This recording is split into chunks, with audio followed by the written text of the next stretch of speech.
Friends, हम पढ़ रहे थे राष्ट्रीय आय की अवधारणा चैप्टर नंबर 14 और उसमें हमने राष्ट्रीय आय के अवधारणा का महत्व पढ़ा था कि राष्ट्रीय आय किसी भी देश की अर्थव्यवस्था के लिए उसकी गणना करना क्यों आवश्यक है। फिर उसके बाद हमने पढ़ी थी स्टॉक और प्रवाह की अवधारणा। जैसे मैंने कहा था कि इम्पोर्टेंट टॉपिक है स्टॉक व प्रवाह। तो हमने एक उदाहरण से पढ़ा था कि स्टॉक जब किसी आर्थिक चर का अध्ययन एक निश्चित समय बिंदु पर किया जाता है, जब किसी आर्थिक चर का अध्ययन एक निश्चित समय बिंदु यानी पॉइंट ऑफ टाइम, निश्चित समय बिंदु अर्थात पॉइंट ऑफ टाइम पे किया जाता है, तो उसे कहते हैं स्टॉक अवधारणा। ठीक है। और इसके ऑपोजिट जो प्रवाह चर है, तो इसमें भी इसके ऑपोजिट जो इसकी डेफिनेशन प्रवाह चर की परिभाषा क्या हो जाएगी कि जब किसी आर्थिक चर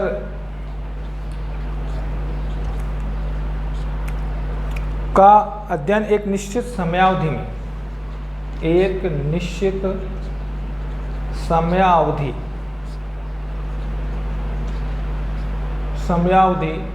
यानी पीरियड ऑफ टाइम पे किया जाता है, तो उसे हम कहते हैं प्रवाह चर। ठीक है। तो स्टॉक और प्रवाह चर के बारे में हमने अध्ययन किया था और एक परिभाषा भी पढ़ी थी शेपिरो की कि स्टॉक समय के एक निर्दिष्ट बिंदु में एक ऐसी माप मात्रा है, ठीक है, जिसमें समय का निर्दिष्ट बिंदु होता है। निर्दिष्ट बिंदु मतलब एक पॉइंट। ठीक है। जबकि इसमें समय का एक निर्दिष्ट काल होता है। तो इसमें तो एक समय का एक बिंदु होता है, समय का एक बिंदु स्टॉक में, और इसमें समय का एक काल होता है यानी पीरियड होता है कि इस टाइम में जो है किसी उत्पादन कितना हो रहा है। ठीक है। एक उदाहरण से हम इस चीज़ को समझते हैं, स्टॉक और प्रवाह को। ठीक है। ठीक है। ठीक है। जैसे का हमने कल दो उदाहरण दिए थे। एक हमने वाटर टैंक का उदाहरण लिया था कि 4 घंटे में वो भरता है, तो 1.5 घंटे में उसमें कितना पानी आएगा, तो वो एक जो है 4 घंटे यानी समय अवधि फिक्स है, तो वो एक प्रवाह। और किसी निश्चित पॉइंट पर अब टाइम पर कहें कि 1.5 घंटे में वो कितने बजे या 1 बजे कितना पानी आएगा, तो वो एक स्टॉक चर है। ठीक है। इसी तरह एक और उदाहरण आप इसको समझ सकते हो कि किसी एक वर्ष में 1 जुलाई को, जैसे एक और एग्जाम्पल पढ़ते हैं, तो एक वर्ष में 1 जुलाई को एक बांध में 20 फीट पानी आता है। एक बांध है, उस बांध में 20 फीट पानी आता है। कितने फीट पानी आता है? 20 फीट। ठीक है। मतलब जुलाई में जब 1 जुलाई जब बारिश शुरू नहीं हुई थी, उस समय कितना पानी था? 20 फीट पानी था। ठीक है। और फिर बरसात के 3 महीने बरसात हुई, अगस्त सितंबर जो है, जुलाई अगस्त सितंबर 3 महीने बरसात हुई, तो 3 महीने में ये बढ़ करके कितना हो गया? 3 महीने में ये बढ़ करके हो गया 40 फीट। यानी 3 महीने बारिश हुई, जुलाई अगस्त सितंबर को, शुरुआत में कितना पानी था? 20 फीट था, और 3 महीने बारिश हुई तो बांध का जो स्तर है वो बढ़ करके कितना हो गया? 40 फीट। ठीक है। अब पूरे महीने पूरे एक साल में उस पानी का उपयोग किया जाता है। ठीक है। पूरे वर्ष उस पानी को पीने के और खेती के काम में लिया जाता है। और अगले वर्ष जब 30 जून को उसकी गणना की गई, यानी अगले वर्ष जब उसके 30 जून को जब उसकी गणना की गई, ठीक है, तो पानी का स्तर जो है वो कितना था? 25 फुट। कितना था? 25 फुट। ठीक है। तो अगर हम देखें तो जो निश्चित समयावधि में पूछा जाए, तो समयावधि में अगर शुरुआत में जो बांध 1 जुलाई को पानी कितना था? 20 फीट। और 30 जून को पानी कितना था? तो ये दोनों क्या हैं? समयावधि है कि पॉइंट ऑफ टाइम है, तो एक समयावधि है। ठीक है। तो इस उदाहरण में 1 जुलाई और 30 जून को जो है पॉइंट ऑफ टाइम है या एक पीरियड ऑफ टाइम है? हाँ, पॉइंट ऑफ टाइम है ना, तारीख दे रखी है ना 1 जुलाई को कितना पानी था 20 फीट, और इसमें तारीख कितनी दे रखी है 30 जून को कितना पानी था। तो ये 1 जुलाई और 30 जून को जो पानी था वो अवधारणा कौन सी अवधारणा है, स्टोक की अवधारणा, क्योंकि पॉइंट ऑफ टाइम है, एक निश्चित समय बिंदु पर कि इस तारीख को कितना पानी था। ठीक है, तो ये क्या हो गया, और अब पूरे साल वो पानी काम में लिया जा रहा है। ठीक है, तो ये बाकी अवधारणा एक साल में जो 1 जुलाई से 30 जून तक जो भरा वो एक समयावधि है निश्चित, इस एक साल का 1 वर्ष का जो टाइम है वो क्या है, एक निश्चित समयावधि है। तो ये अवधारणा कौन सी हो जाएगी, ये अवधारणा है प्रवाह की अवधारणा। ठीक है, तो इस उदाहरण में स्पष्ट है कि 1 जुलाई और 30 जून को जो पानी का स्तर 20 फीट और 25 फीट जो था वो सब दोनों अवधारणा क्या है, ये दोनों अवधारणा स्टॉक की अवधारणा है। ठीक है, कि भाई उस तारीख को कितना स्टॉक था, पानी का कितना स्टॉक था। तो 1 जुलाई को जब गणना की गई तो 20 फीट पानी था, 30 जून को गणना की गई वो 25 फीट पानी था। ये कौन सी अवधारणा है, स्टॉक की अवधारणा। ठीक है, तो ये एक पॉइंट ऑफ टाइम का अध्ययन है। 1 जुलाई और 30 जून को क्या है, ये कैसा अध्ययन है, पॉइंट ऑफ टाइम का अध्ययन है, इसलिए ये क्या है, ये स्टॉक अवधारणा है। ठीक है, तो स्टॉक को दूसरा शब्द में भंडार भी कह सकते हैं, स्टॉक या भंडार। तो इस तारीख को जब हमने देखा इन दोनों तारीखों को, तो ये एक भंडार कितना था, पानी का भंडार यानी स्टॉक कितना था, 20 फीट और 25 फीट था। तो ये दोनों अवधारणाएं क्या है, स्टॉक अवधारणा है। ठीक है, अब प्रवाह अवधारणा कौन सी हो गई, 1 जुलाई से लेकर के 30 जून तक जितना पानी आया और गया, ये पूरा एक समयावधि है, पीरियड ऑफ टाइम है ना।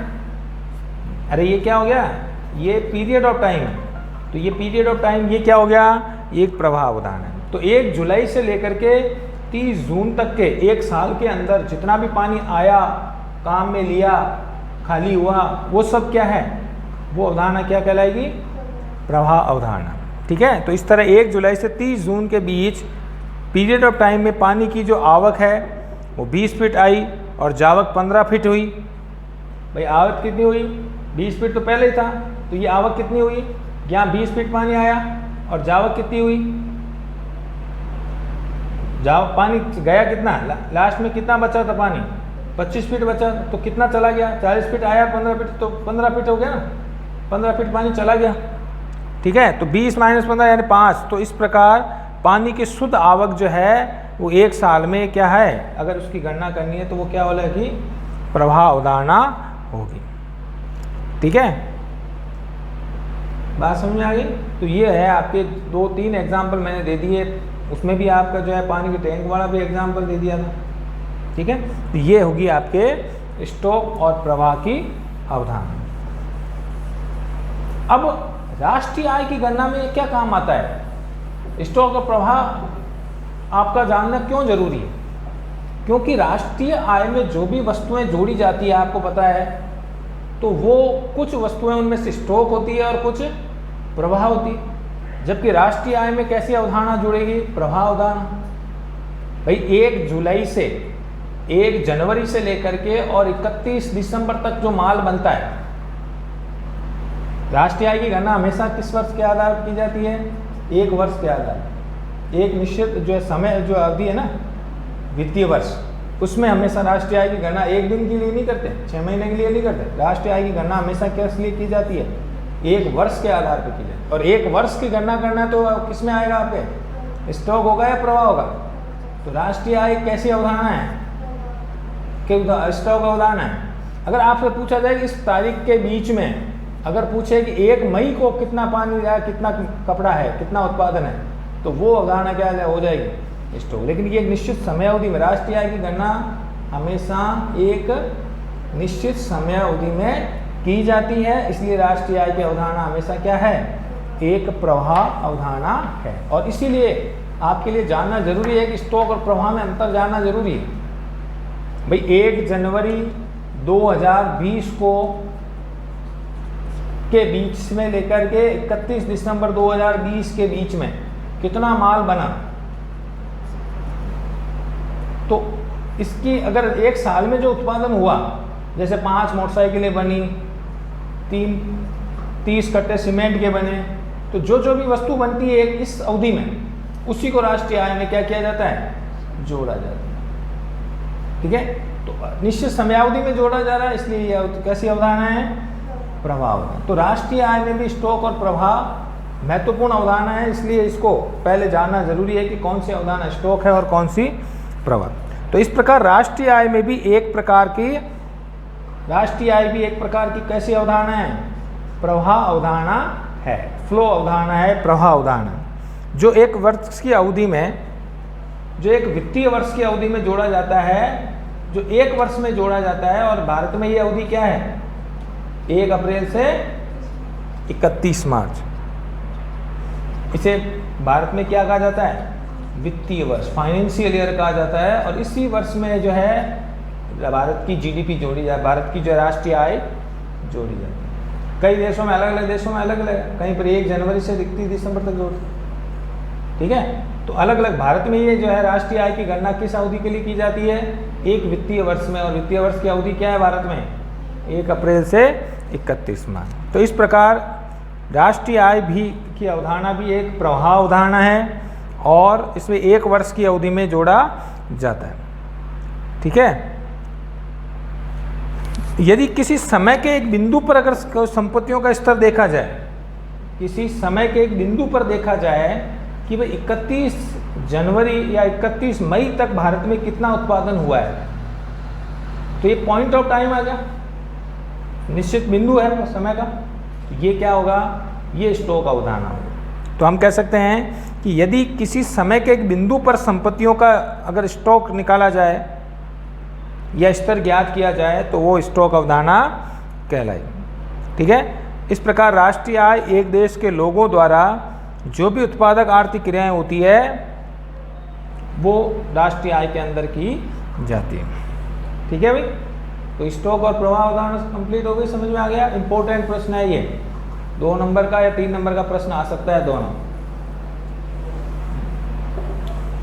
अब अपन नई अवधारणा पढ़ते हैं, आय का चक्राकार प्रवाह।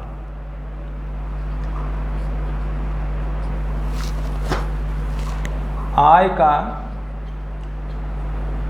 चक्राकार या हम कह सकते हैं वर्तुल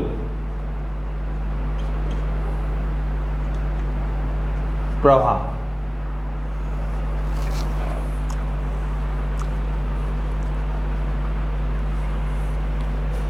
आय का चक्राकार प्रवाह ये राष्ट्रीय आय से जुड़ी हुई एक अवधारणा है। राष्ट्रीय आय से जानने से पहले हम इसका जो है ये देखते हैं कि आय का वर्तुल प्रवाह होता क्या है।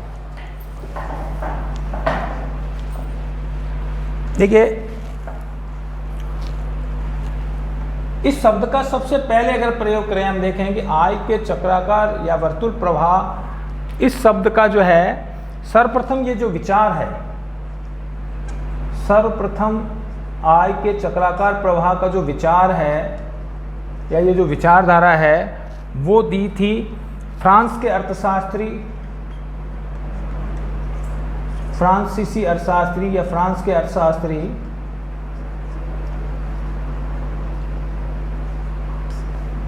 जिनका नाम था फ्रैंकोइज क्विज़ने।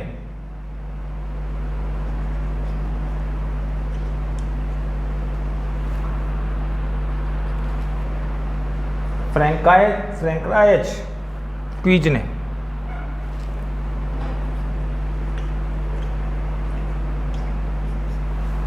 ये दी थी 1758 में।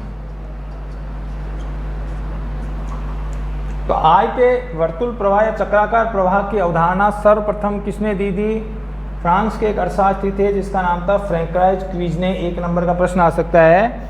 उन्होंने ये अवधारणा दी थी आय के वर्तुल या चक्राकार प्रवाह की। ठीक है, अब ये अवधारणा है क्या, इसकी व्याख्या अगर हम पढ़ें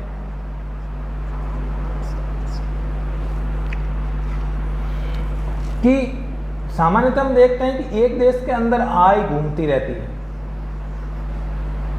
चक्राकार का मतलब साइकिल। ठीक है, तो साइकिल के रूप में जिस तरह साइकिल का पहिया एक जगह से घूमता है और वापस उसी स्थान पर आता है घूमते घूमते, उसी तरह एक देश के अंदर जो आय है वो देश के अंदर ही घूमती रहती है। ठीक है, सिंपल भाषा में यह है कि एक देश की जो आय है अर्थव्यवस्था के अंदर घूमती रहती है और वो उसी का संचालन होता रहता है, तो उसको आय का चक्राकार प्रवाह कहा जाता है। सॉरी, देखिए इस व्याख्या को समझने से पहले, आय के चक्राकार प्रवाह को समझने से पहले हम बात करते हैं कि एक देश में सामान्यतः जो है विभिन्न क्षेत्रक होते हैं। एक अर्थव्यवस्था के विभिन्न क्षेत्रक कौन कौन से होते हैं? अर्थव्यवस्था के क्षेत्रक, विभिन्न क्षेत्रक। तो माना है कि अर्थव्यवस्था में दो ही क्षेत्रक होते हैं। दो क्षेत्रक कौन कौन से?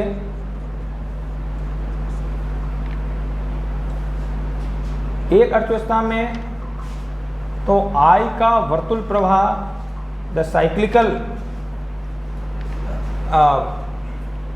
फ्लो ऑफ द इनकम, इसको इंग्लिश में जो अवधारण है उसका नाम है the cyclical flow of income, आय का वर्तुल प्रवाह या आय का चक्राकार प्रवाह। सर्वप्रथम ये जो विचार है वो किसने दिया था? सर्वप्रथम ये विचार दिया था फ्रांस के अर्थशास्त्री फ्रैंकोइस क्विज़।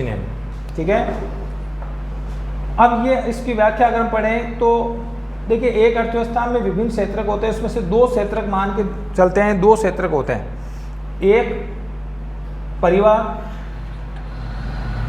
यानी जो कि उपभोक्ता है, हर परिवार उपभोक्ता है, कोई न कोई वस्तु उपभोग करता है। ठीक है, एक क्षेत्र कौन सा? परिवार। और दूसरा क्षेत्र कौन सा है? फर्म, जो क्या है? उत्पादक। फर्में क्या है? कौन सा क्षेत्रक है? फर्में वस्तु बनाती है, तो ये वस्तु बनाती है और ये वस्तु को काम में लेते हैं। तो दो ही क्षेत्रक होते हैं, मानेंगे परिवार और फर्में। ठीक है, आय इन दोनों के बीच में घूमती रहती है। ठीक है, परिवार जो कि उपभोक्ता है, हर व्यक्ति किसी न किसी वस्तु का उपभोग करता है, भाई गाड़ी का, मोटर का, वाहन का, खाने पीने के सामान का, है ना, तो कोई ना कोई वस्तु का उपभोग करता है। तो परिवार क्षेत्रक है, एक तो पहला क्षेत्रक परिवार, दूसरा है फर्म। परिवार क्या है? उपभोक्ता, और फर्में क्या है? उत्पादक। ठीक है, इसके अलावा तीसरा क्षेत्रक होता है सरकार। इनके बीच में सरकार भी होती है। ठीक है, तो सरकार क्षेत्रक है। और एक अगर क्षेत्र की और बात करते हैं तो इनके अलावा जो है आयात निर्यात भी होता है वस्तु का। तो अगर हम देखते हैं बाह्य क्षेत्रक जो होता है, चौथा क्षेत्रक होता है बाह्य क्षेत्रक। बाह्य क्षेत्र का मतलब वस्तुओं का देश के अंदर आने नहीं आती है वस्तुएं और देश से वस्तुएं बाहर जाती। तो चार क्षेत्रक मुख्य रूप से होते हैं। ठीक है, कौन कौन से? परिवार, फर्में, सरकार और बाह्य क्षेत्रक। इसमें आयात निर्यात होता है, इस क्षेत्रक में वस्तुओं का आयात निर्यात होता है। तो चार क्षेत्रक होते हैं। ठीक है, तो अगर हम बात करें कि परिवार और व्यवसाय जो है, अगर हम इन दो क्षेत्रकों को अलग रखें तो एक जो बंद अर्थव्यवस्था है, अगर इन दोनों क्षेत्र को अलग रखें तो वो अर्थव्यवस्था क्या कहलाएगी? बंद अर्थव्यवस्था। अर्थात बंद अर्थव्यवस्था वो है जिसमें किसी तरह का न तो आयात निर्यात होता है, न तो देश के अंदर कोई विदेशी वस्तु आती है, और न सरकार होती है, सरकार किसी तरह का कोई कर नहीं लगाती है, न किसी तरह का अनुदान देती है। तो इन दो क्षेत्रकों को अलग कर लिया जाए तो एक अर्थव्यवस्था के दो मुख्य क्षेत्रक होते हैं। अर्थव्यवस्था के दो मुख्य क्षेत्र कौन कौन से होते हैं? परिवार और फर्म। यानी एक उपभोक्ता है, वस्तु को काम में लेता है, और एक उत्पादक है जो वस्तु बनाता है। अब इन दो क्षेत्रकों के बीच में इसका मतलब क्या हो गया? आय के वर्तुकल प्रवाह का मतलब सिंपल भाषा में एक लाइन के अंदर अगर हम कहें इसको, तो एक अर्थव्यवस्था में, एक बंद अर्थव्यवस्था में जो देश की आय है वो क्रमशः क्या होती जाती है? परिवार से फर्मों के बीच और फर्मों से परिवार के बीच घूमती रहती है। कैसे घूमेगी हम इसको डिटेल से पढ़ेंगे। ठीक है, तो एक देश के अंदर जो भी आय है देश की राष्ट्रीय आय है वो परिवारों से कहाँ तक पहुँचती है, फर्मों के पास, और फर्मों से कहाँ तक पहुँचती है, परिवार। जब हम कोई वस्तु खरीदते हैं तो हमारे पास वस्तु होती है और मुद्रा किसके पास होती है, फर्मों के पास। फर्में उस आय को किसको दे देते हैं, कच्चे माल को या उपभोक्ता को मजदूरी के रूप में चुका देते हैं, श्रम को मजदूरी दे देते हैं, पूंजी को ब्याज दे देते हैं। तो ये आय वापस कहाँ पहुँच जाती है, परिवारों तक पहुँच जाती है। फिर परिवार फिर वस्तु का उपभोग करेंगे, यह आय कहाँ पहुँच जाएगी, फर्मों के पास। तो इस तरह एक देश के अंदर, एक बंद अर्थव्यवस्था के अंदर आय जो है वो क्रमशः फर्मों से परिवार तक और परिवार से फर्मों तक पहुंचती रहती है। ये आय चक्र के रूप में पहुंचती रहती है, ये एक साइकिल के रूप में पहुंचती है। उसे हम कहते हैं आय का चक्राकार प्रवाह। ये सिंपल परिभाषा है। तो आपसे पूछ लिया जाए आय के चक्र या वर्तुल प्रवाह से आप क्या समझते हैं, तो इसका सिंपल सी परिभाषा क्या होगी, एक लाइन की परिभाषा अगर होगी तो इसका है कि एक देश में परिवारों और फर्मों, व्यावसायिक जो फर्में हैं, कौन सी फर्में हैं, व्यावसायिक फर्में, ठीक है। तो एक देश में परिवारों और व्यावसायिक फर्मों के मध्य आर्थिक क्रियाओं के द्वारा कमाई गई आमदनी क्या होती जाती है, घूमती रहती है, फर्मों से परिवारों तक, परिवारों से फर्मों तक। इससे कहा जाता है आय का वर्तुल प्रवाह, ठीक है। तो माना कि एक अर्थव्यवस्था में वैसे तो 4 क्षेत्र होते हैं अर्थव्यवस्था में, लेकिन एक बंद अर्थव्यवस्था अगर है, उसकी हम 2 मॉडल पढ़ेंगे अपन, एक बंद अर्थव्यवस्था का मॉडल और एक खुली अर्थव्यवस्था का मॉडल, ठीक है। तो बंद अर्थव्यवस्था है, अर्थव्यवस्था में किसी तरह का कोई लेन देन नहीं होता, बाह्य व्यापार नहीं होता है, और सरकार का भी योगदान नहीं है, सरकार किसी भी तरह का कोई फायदा नहीं देती है, कोई किसी तरह का न तो कर लगाती है न किसी का अनुदान देती है। तो एक बंद अर्थव्यवस्था के मॉडल में अगर जो है आय फर्मों से परिवार तक और परिवार से फर्मों तक किस प्रकार घूमेगी, उसको हम आय के वर्तुल प्रवाह के अंदर पढ़ेंगे, ठीक है। तो आय के वर्तुल प्रवाह में बंद अर्थव्यवस्था में आय का मॉडल किस प्रकार होगा कि बंद अर्थव्यवस्था में न तो सरकार किसी तरह का कर लगाएगी और न किसी तरह का आयात निर्यात होगा, किसी तरह का कोई बाह्य व्यापार नहीं होगा। तो उसमें आय क्रम से किस तरह घूमेगी, उसे ही हम आय का चक्राकार प्रवाह कहेंगे, ठीक है। तो इसका सिंपल सा अर्थ क्या हो गया, आय के चक्राकार प्रवाह का मतलब क्या होगा कि एक देश में परिवारों और फर्मों के मध्य आर्थिक क्रियाओं के द्वारा कमाई गई जो आमदनी है या आय है वो क्या होती है, घूमती रहती है। इसे ही आय का चक्राकार प्रवाह या आय के चक्राकार वर्तुल प्रवाह कहा जाता है, ठीक है। अब इस मॉडल को हम पढ़ते हैं कि आय के चक्राकार प्रवाह का मॉडल क्या होता है, किस तरह आय घूमती रहती है एक क्षेत्र से दूसरे क्षेत्र में, ठीक है। तो एक बंद अर्थव्यवस्था में माना कि 2 ही क्षेत्रक हैं, कौन से, परिवार और फर्म।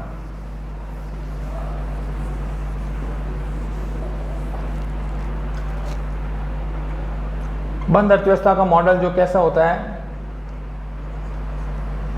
बंद अर्थव्यवस्था का मॉडल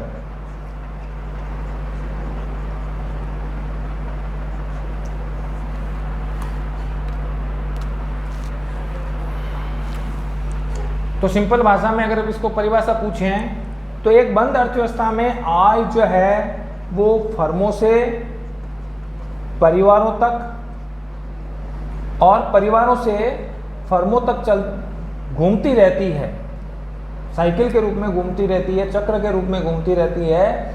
उसे ही आय का चक्राकार प्रवाह कहते हैं, ठीक है। अब ये मॉडल कैसे होता है, ठीक है। तो इसमें कुछ मान्यताएं आपको माननी पड़ेगी। आय के चक्राकार प्रवाह की जो मान्यताएं क्या है, आय के चक्राकार प्रवाह का मान्यताएं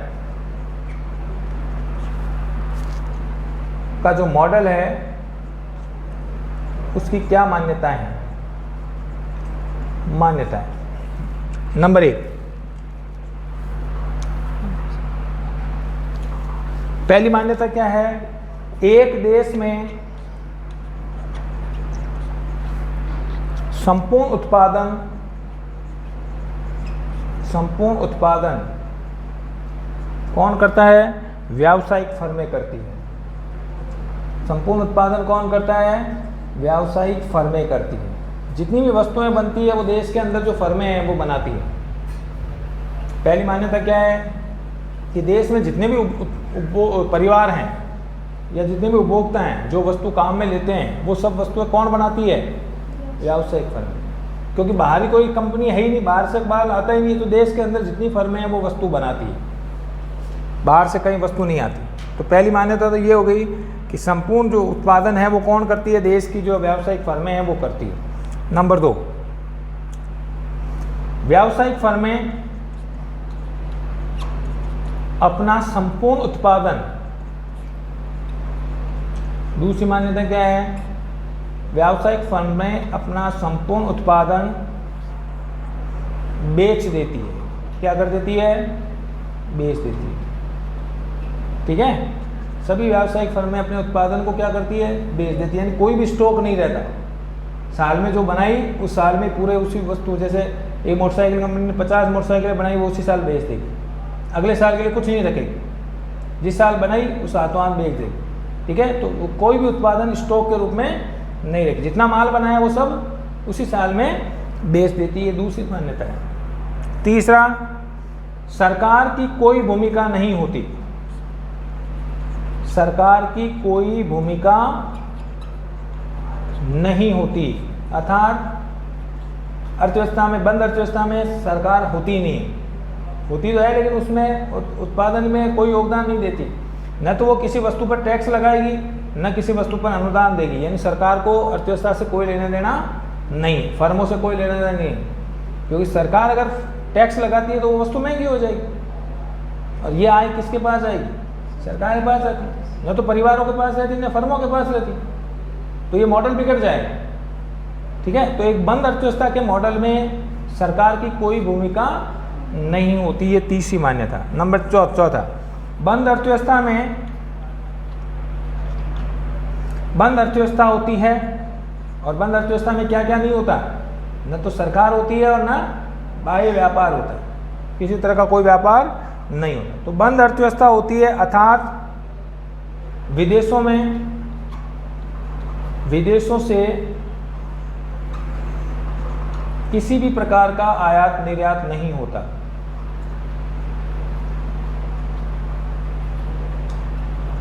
बाह्य व्यापार अर्थात आयात निर्यात नहीं होता।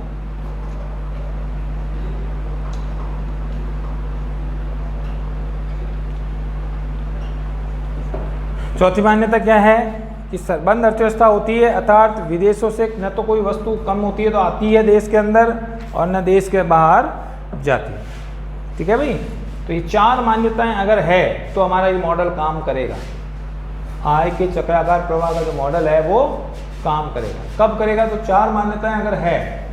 कौन सा? देश में संपूर्ण उत्पादन कौन करती है? देश की फर्में करती है। देश में जो फर्में हैं वही बनाती है वस्तु। ठीक है। दूसरी मान्यता, फर्में अपना संपूर्ण उत्पादन को क्या करती है? बेच देती है, यानी कोई भी उत्पादन बाकी नहीं रखती। ठीक है, जिस साल बनाया उसी साल वो पूरे माल को बेच देती। तीसरा, सरकार की कोई भूमिका नहीं होती है, अर्थात सरकार न तो किसी तरह का वस्तु पर टैक्स लगाती है न किसी तरह वस्तु का अनुदान देती है। ठीक है। और चौथी मान्यता क्या है? अर्थव्यवस्था कैसी होती है? बंद अर्थव्यवस्था होती है, अर्थात किसी भी प्रकार का आयात या निर्यात नहीं होता, न तो देश के अंदर वस्तुओं की कमी होती है तो वो बाहर से आती है, और न किसी तरह की वस्तु की जो है अधिकता होने पर निर्यात की जाती है। तो 4 मान्यताएं अगर होगी तो ये बंद अर्थव्यवस्था का मॉडल काम करेगा। ठीक है अभी, अब ये मॉडल क्या है उसको हम नेक्स्ट क्लास में चर्चा करेंगे। आज का हमने पढ़ा था सर्वप्रथम आय का चक्राकार वर्तुल प्रवाह का मॉडल किसने दिया था? फ्रांस के अर्थशास्त्री फ्रैंकोइस क्यूजिने ने दिया था 1758 में। इस अर्थ क्या है भाई आय के चक्राकार प्रवाह का? कि अर्थव्यवस्था में जो है आय क्रमशः फर्मों से परिवारों तक और परिवारों से फर्मों तक चक्राकार रूप में घूमती रहती है, उसे क्या कहते हैं? आय का चक्राकार प्रवाह। ठीक है। अब इस मॉडल की क्या मान्यताएं हैं? तो 4 मान्यताएं हैं, वो हमने चर्चा कर ली। अब ये मॉडल क्या है, उस मॉडल को हम कल जो है बना करके बताएंगे कि ये आय का चक्राकार प्रवाह का मॉडल क्या है। आज के लिए इतना ही, धन्यवाद।